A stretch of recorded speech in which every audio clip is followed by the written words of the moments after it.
Հասկանում եք, Ադրբեջանում էլ ամբողջ աշխարհում են բոլորը հասկանում են, որ որևէ սահմանադրություն, որևէ երկրում երբևէ պատերազմ ոչ կանխել է, ոչ հրահրել է, դա սահմանադրության հետ կապ չունի, դա Ադրբեջանի վախերն են։ Խաղաղության համաձայնագիրը հետաձգելու հնարավորինս շատ ինչ-որ, ինչ ասեմ, դիվիդենդ ստանալու փորձերն են, ընդհանրապես Որովհետև Ադրբեջանը անընդհատ այդ սահմանադրություն փոխելով, այս արեկով են արեկով փորձում է ազդել Հայաստանի Հանրապետության ներքաղաքական իրավիճակի վրա։ Փորձում է անդադ այդ իրավիճակը իր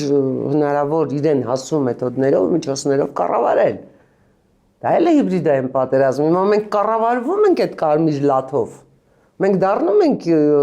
Ադրբեջանի նախագահի հետ կարմիր լաթը ճոճելուց գժվող ինչ-որ զանգված։ Ես կարծում եմ, որ ոչ, չպիտի դառնանք, որովհետև պիտի հասկանանք, ինչ ուզում է այնտեղ Իլհամ Ալիևը ասի, ինչ ուզում է ասի Զանգեզուրի միջանցք, ուզում է ասի, ինչ արևմտյան, չգիտեմ, ինչ ուզում է ասի, զրո ազդեցություն, որովհետև այդ ամեն ինչին մենք պիտի հակադրենք մեր